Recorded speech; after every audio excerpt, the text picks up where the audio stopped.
Mets lose 13-1 to the Atlanta Braves. And this is one of those games that we haven't had in a while, for being honest. It's probably been a month maybe since the Milwaukee game when they lost, or maybe a Houston game when they lost like 9-1 or whatever that score was. But it's been a while since we've had these games, so I'm not going to overly panic and be overly concerned. There is a bit of concern that I do have with this team, given last night's game circumstances. You see Carrasco leave with an injury. The bullpen just still an absolute disaster. The offense, quite frankly, I mean, could have showed a bit more in this game, but at the same time, it was one of these games that was kind of over relatively quickly. So I'm not going to overly panic or overly be concerned, if you will, with this one. Before we dive into the action, though, be sure to leave a like on the video if you do enjoy. Subscribe if you guys are new, especially if you're Met fans. Turn on notifications as well, so you know when I upload. But we're not going to talk too much heavily about the game itself, because of the fact that this was one of those games where it got to the point where you just throw it on in the background and you just see whatever happens, because this was just an absolute nightmare of a game. There's no way around it. Carrasco starts off not great, if we're being quite honest. He lets up the back-to-back home runs to Contreras and Rosario. And yes, real funny Atlanta to play Wilson Contreras' walk-up song while he's trotting the home run bases. Very funny. And it's Narco. Yeah, I know. Very, very funny. Very clever, Atlanta. Very clever. But regardless, lets up the back-to-back home runs to Contreras and Rosario. He ended up hitting d'Arnaud, the next batter. He looked shaky. And then all of a sudden, you have I forgot who it was that ended up getting that like little blooper hit right into the outfield. I think it was Acuna. Gets a little blooper hit, flies right over Mark Canha's head. He has no idea where the ball is, and that ended up adding on an extra run. Those would be the 3 runs Carrasco ends up surrendering. And yeah, then the rain delay came in, and Carrasco, he gets through that inning, but he looks shaky. He looks shaky coming off the mound and it's apparently left side injury, left side tightness, whatever they listed that as. Great. So yeah, throw your starting pitcher back out there after an hour rain delay. Yes, the Braves did it and it worked, but with Carrasco and his injuries over the past year or so, given the fact that he's an older guy as well, I don't think that the decision to keep him in made too much sense. I guess the logic was, well, Trevor Williams isn't available, or so. I don't know. Maybe that's what the logic behind it was. But regardless, Carrasco done after 2 innings, and hopefully he'll be okay to make his next start. Otherwise, oh boy, we're going to have some other problems if that ends up being the case. Joely Rodriguez, have another run, Atlanta. Adonis Medina, have another 5 runs, Atlanta. Michael Givens, have another 3 runs, Atlanta. Yes, I'm so happy with Michael Givens. I'm so happy that our one bullpen acquisition has just looked absolutely garbage ever since he stepped on the mound for us. He got the loss in that Philadelphia game on Friday. Yeah, he didn't technically allow an earned run because of the runner on second rule, but regardless, outside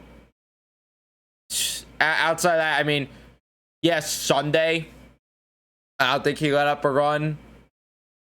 But outside of that, I'm pretty sure he's let up a run in every single outing with the Mets, which wonderful. I'm thrilled. I'm very thrilled by that one. He also didn't against the Braves in one of the games. Against the Reds, he got 1 out. So, all right, but regardless, I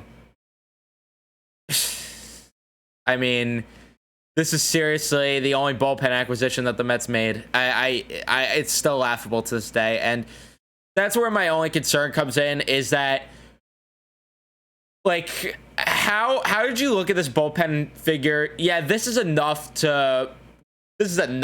because now, especially now that the postseason rules got released yesterday, or not rules, I guess scheduling.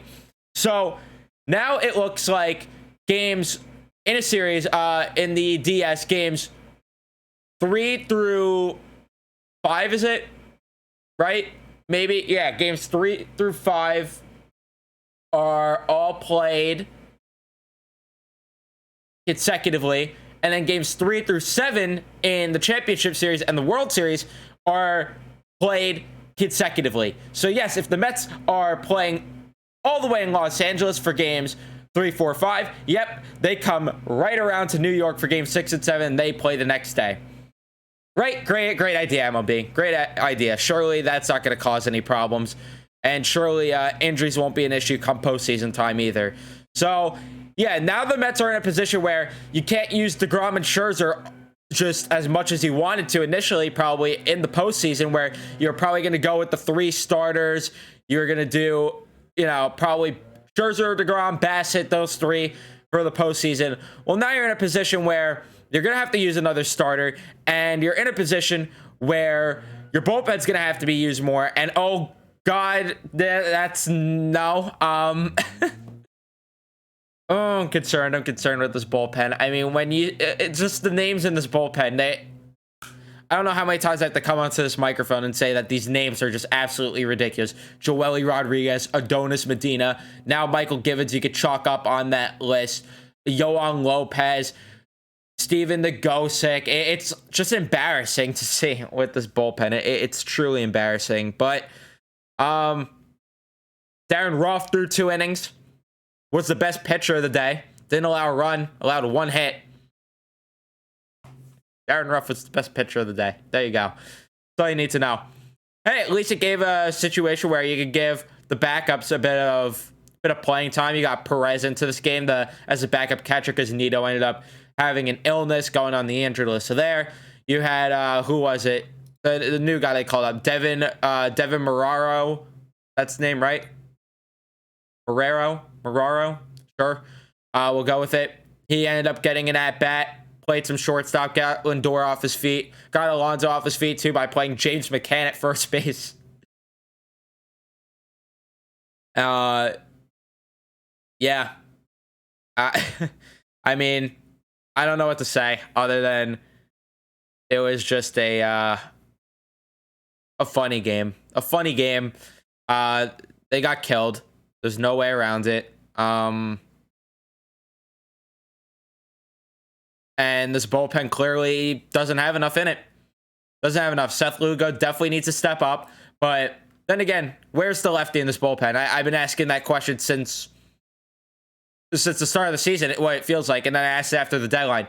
Where's the lefty? Where's the lefty? Because I can't seem to find it anywhere.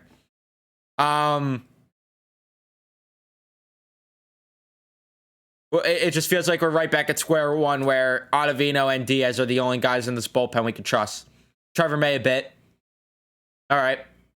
But Lugo gets back to form. All right. Feeling a bit better. But again, where's the lefty? Where is the lefty? And I'll ask that question until somebody could give me an answer that's not Joely Rodriguez. That's not David Peterson coming through the minors and pitching. Team also clearly needs Drew Smith back because holy crap, I cannot watch Adonis Medina come out of this bullpen again. I can't.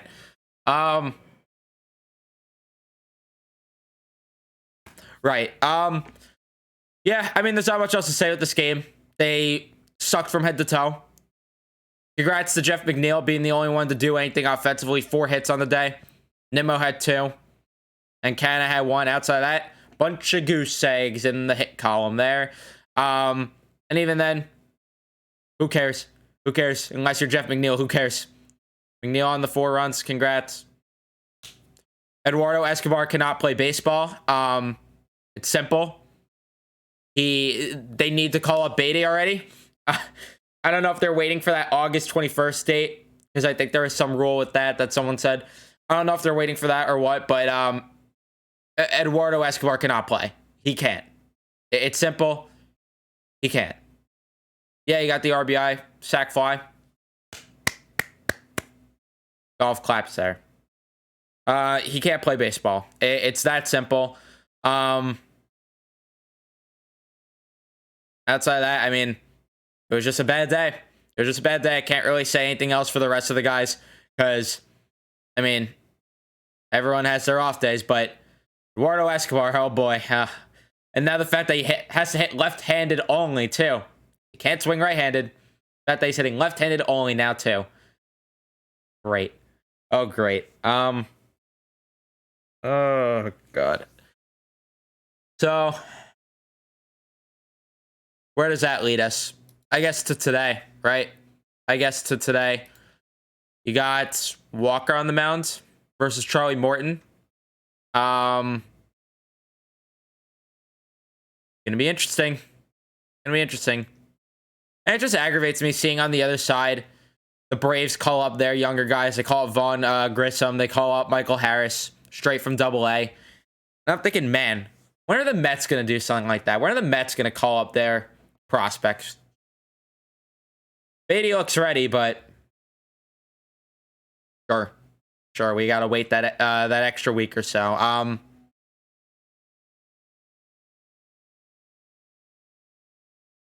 You gotta win today.